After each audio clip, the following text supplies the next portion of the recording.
nagpa-press ko ng Sara Duterte out of the blue. But it's not, naiintindihan ko kung nagpa-press con siya kasi matindi birada sa kanya sa lower house eh.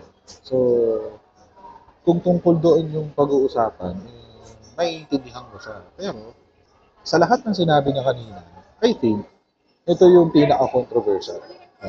Madam Vice President, ang papa niyo po ang naggawa ng desisyon against all Filipinos na may libing si Marcos Sr. sa libingan ng mga bayani. Ano na po ang nangyari ngayon? Nakalimutan na po ba ng nakaupo ngayon? Maraming salamat po. Ito, bago natin pakinggan yung sagot ni Sara Duterte. Familiar yung boses yung nagtatanong. Hindi reporter yan, vlogger yan. If this person is someone that I know, pero familiar yung boses mo. Hindi yan reporter. Vlogger yan. And obviously, yung kanyang tanong, very obvious yung sagot. No? Parang ang pinapahiwatig niya kasi sa tanong na yun, nakalimutan na ba ng mga Marcos subukang manoob na meron sila sa mga Duterte. At syempre, yung laging sinusumbat nila na tawag dito. Si Duterte ang nagpalibing sa tatay niyo. Ano pala ang sumbat niya? Always naman yan always. Si Duterte ang nagpalibing sa tatay niyo. Wala kayong utang na loob. Binibira niyo si Duterte, binibira niyo yung mga Duterte, kasi sila ang nagpalibing kay Apo Lakay. Laging ganun, di ba? Noong 2016 national elections, talagang ginamit ni Duterte ang last name na Marcos at ang pangalan ni Apo Lakay, Ferdinand Edralin Marcos. Ginamit ngayon para makuha ang simpatya at ang boto ng mga loyalista. So, isa sa mga pinangako niya, yung ipapalibing doon niya si Apo Lakay sa libingan ng mga bayani. At kapag nanalo daw siya presidente. Kasi syempre, yung mga loyalista, tayong mga loyalista, gusto natin yun. Gusto natin. Lalo yung mga panatiko. Lalo yung mga panatikong loyalista. Gusto nila yun. Tapos, nandiyan pa si Amy Marcos na kung walang Amy Marcos, wala rin President Duterte during that time. Ngayon kasi, ewan ko kung nasaan na siya ngayon. Pero during that time, Amy Marcos was, kumbaga, malinaw na Marcos pa rin siya during that time. Pero ngayon malabo na. Nanalo ng eleksyon si Duterte at ang kanyang unang-unang executive order is ipalibing si Ferdinand Edralin Marcos sa libingan ng mga bayani. And this caused a commotion. Napakalaking gulo po ang nangyari dito. Napigilan pa yan. Humingi po ng temporary restraining order ang Makabayan Black, yung mga liberal, humingi sila ng TRO para mapigilan yung pagpapalibing na yan. Nagdesisyon ng Supreme Court noong 2016. Nandito sa akin yung desisyon. Mamaya babasahin ko sa inyo. Dapat lang na mailibing si Ferdinand Edralin Marcos sa libingan ng mga bayani by virtue of his being a soldier and the former president of the Philippines alone. Yun lang. Hindi kino-consider dito yung qualification na dinagdag ng mga dilawan na hindi siya pwedeng ilibing dahil mamamatay tao daw siya, magnanakaw, etc. Hindi po consideration. At nagdesisyon po ang Supreme Court dyan. Oo. At sabi ng Supreme Court, legal daw yun. So mga kutsero, sige, ngayon natin pakinggan. Mamaya ako magko-comment ko dyan. Ngayon natin pakinggan yung sinabi niya. Hindi ko alam. Pero isang beses sinabihan ko talaga si Senator Amy. Sabi ko sa kanya, kung hindi kayo tumigil, huhukayin ko yung tatay ninyo. Yung tatapon ko siya sa West Philippine Sea. Sinabihan ko si Senator Amy. One of these days, pupunta ako dun, kukunin ko yung katawan ng tatay nyo. Tapon ko yan dun sa West Philippine Sea. I don't think sumagot siya. Hindi ko maalala. Nandun pa yun sa group chat. Mayroong mga nakakita. May ibang tao. Alam mo ang klaseng abogado to sa Sara Duterte? Alam naman niya na illegal yung gagawin niya. No? Hindi ka pwedeng basta-basta hindi pwedeng basta-basta pwedeng mag-exhume ng katawan. Lalo pag nakalibing. Number 2, ang libingan ng mga bayani is a national park. Nakasulat sa Supreme Court decision. It is a national park. So, ibig sabihin, kapag ginawa niya yan, she is desecrating a national park. Protected yan. Protected yan libingan ng mga bayani. Pangatlo, mga Richard. Handa ba siyang bumangga sa Supreme Court? I dare her. I really dare her. Ito si Sara Duterte, all talk lang to eh. I dare her. Go ahead, do it. Tomorrow. Bukas agad. Agad-agad. Pumunta siya sa libingan ng mga bayani, magdala siya ng mga mag-i-exhume ng katawan ni Apo Lakay. Go ahead. Gawin niya yan. Gawin niya yan. Manang-manang siya sa tatay niya, puro siya empty threats. Gawin niya yan. Sana gawin niya para mapaaga ang impeachment. Gawin na lang niya. Alam niyo mga kakatsero, kung ako sa inyo, bombahin natin yung Facebook page. Facebook page, hindi yung... Huwag nating sasaktan si Sara Duterte, okay? Huwag nating sasaktan yung Facebook page lang niya. Bombahin niyo ng comments. I-dare niyo siya. I-dare niyo siya. Yung Facebook page niya. I-dare niyo siya.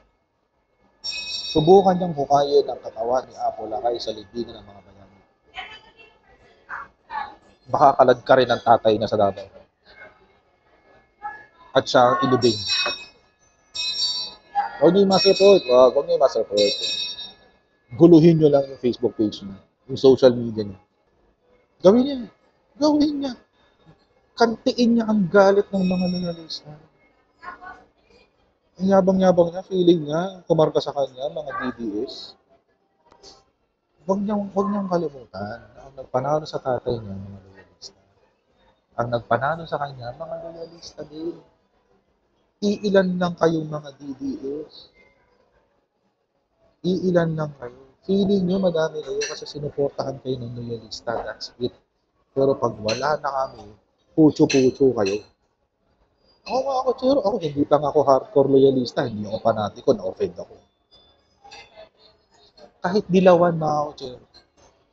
Feeling ko ang taong nasa tamang pag-iisip, kung ikaw ay isang taong nasa tamang pag-iisip, hindi ka magsasalita ng ganun. Walang matinong tao mag-iisip ng ganun. Wala. Papahukay ko yung tatay mo, tatapon mo sa dagat. Walang matinong tao mag-iisip ng ganun, guys. Mukhang nasobrahan yata sa Netflix to. Nasobrahan yata to sa mga series dyan sa Netflix. Ito yung sinabi ng Supreme Court. GR 225973. Marami to eh. Ocampo, Sator Ocampo, mga NPA, Makabayan Black.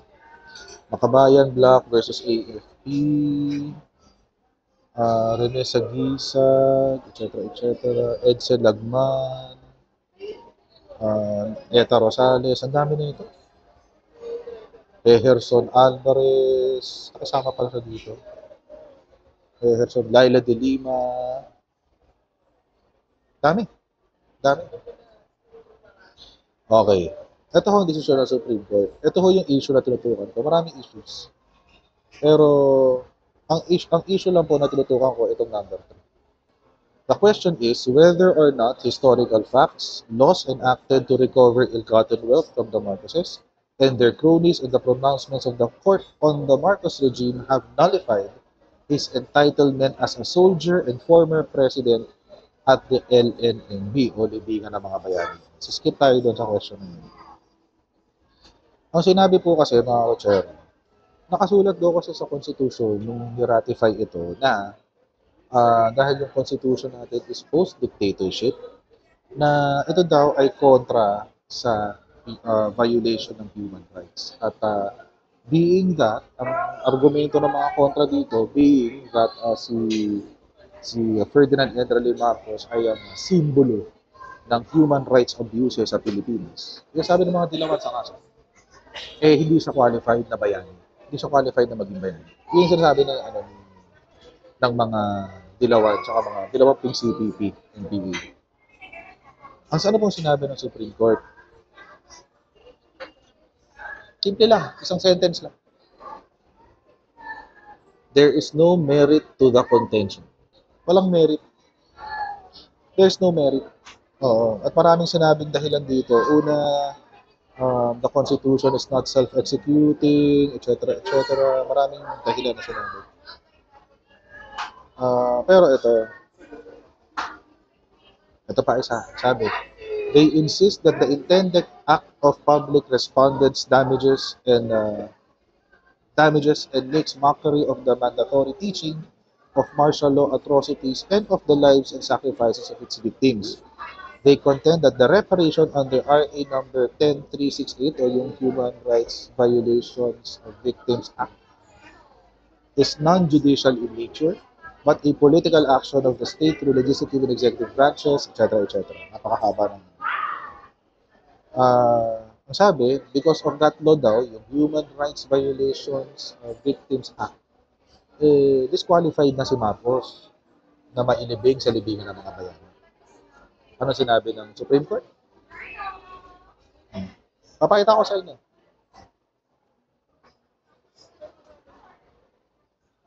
We beg to disagree. Sabi ng Supreme Court. So, ano ibig sabihin? Mga kutsero, yung mga dilawan, since inilibing, simula nung inilibing sa Apollac, sa libingan ng mga bayan, pinipilit na nila na mabawi yung desisyon na yan ng Korte Suprema. Nahihirapan sila, alam niyo kung bakit? Dahil sa desisyon na ito ng Supreme Court. If the Supreme Court found that Ferdinand Endrale Marcos is deserving na mailibing sa libingan ng mga bayan, sino si Sara para sabihin niya? Sino si Sara para magsabi na hindi, ipaho kayo? Wala nga siyang ibang di ba? Wala siyang ibang dahilan, kundi buisit lang siya. Sabi pa ng Supreme Court, sa conclusion, in conclusion, in sum, there is no constitutional or legal basis to hold that there was a grave abuse of discretion amounting to lack or excess of jurisdiction which would justify the court to interpose its authority to check and override an act entrusted to the judgment of another branch. Truly, the President's discretion is not totally unfettered. President Duterte, through public respondents, acted within the bounds of the law and jurisprudence. Notwithstanding the call of human rights advocates, the court must uphold what is legal and just, and that is not deny Marcos his rightful place at the LNNB. Supreme Court na nagsabi, hindi natin pwedeng tanggalan si Marcos ng posisyon sa libingan ng mga bayani. Supreme Court na nagsabi niya, sino ka Sara Duterte para sabihin na papahuhay mo? Who are you? Vice-presidente ka lang, kung mag-angas ka, alam mo, presidente ka. Patayin mo muna si presidente bago ka bago ka mag-angas ng ganyan. And even then, hindi ka sigurado kung makakapag-angas ka ng ganyan. What makes you so sure na kapag namatay si presidente, ikaw na ang papalit? Mas, kung huhukayin nila si Apolacay. Huhukayin nila si Apolacay. Pero gusto ko kapalit si Duterte. Ikulong siya habang buhay. Kalokohan niya. Kulong siya habang buhay. Habang nabubuhay pa siya. Kapalit yung tatay niya. Ilibing dahil sa war on drugs. Hindi pa sabi, ayoko siyang mamatay. Gusto kong mamahaba ang kanyang buhay sa loob ng kulong. Hindi ba niya naisip yun? Alam niyo mga kotsero, this is political suicide. Itong statement niya na to, this is political suicide. Alam niyo kung bakit? Mga kotsero, ang nagkarga sa elections 2022, sa kanya, mali kasi itong si Sara naniniwala siya sa budol ng mga taong nakapaligid sa kanya. Ang DDS, walang following. Walang influensya ang mga DDS. Wala silang following. Wala silang higit 40 years na following. Tinayo na lang. 2016 elections, ilan ang boto ni Bongbong Marcos? 2016 for Vice President. Somewhere around 15 to 16 million. Bongbong Marcos. 15 to 16 million.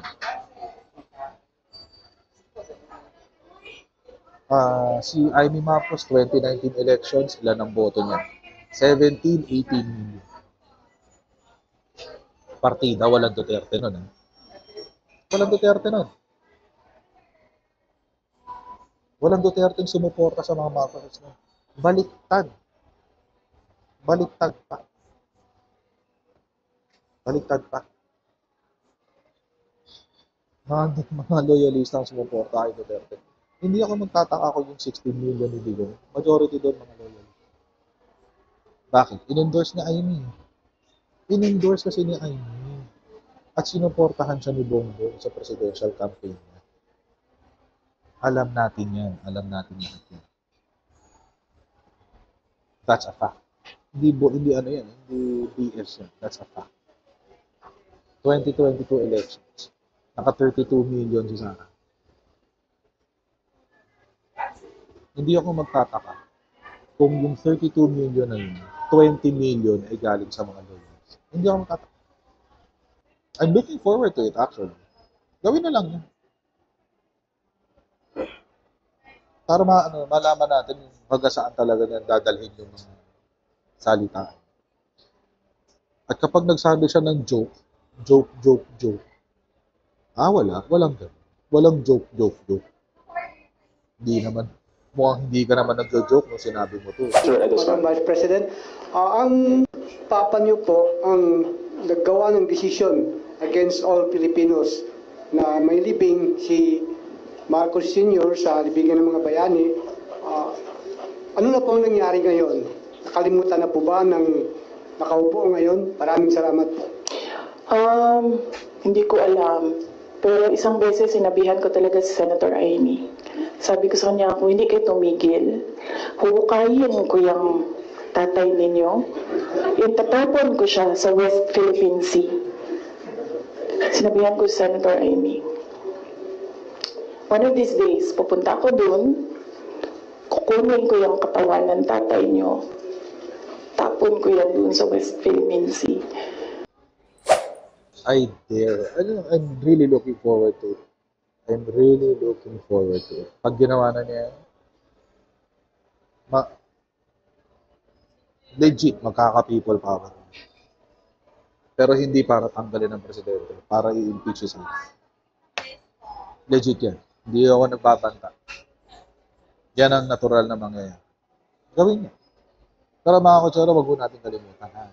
Wag natin kalimutan, kinulimbat niya ang confidential files. Napatunayan na huyang kahapon sa hearing. So, God bless everyone. See you in our next live stream. Bye everyone. See you.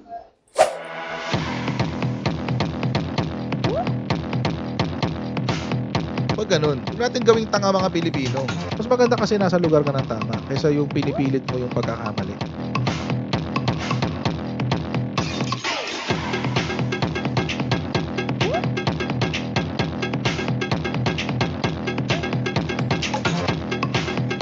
Are they willing to go that far? Hindi nakakalimutan ng Pilipino yan hanggat di nasasagot niya.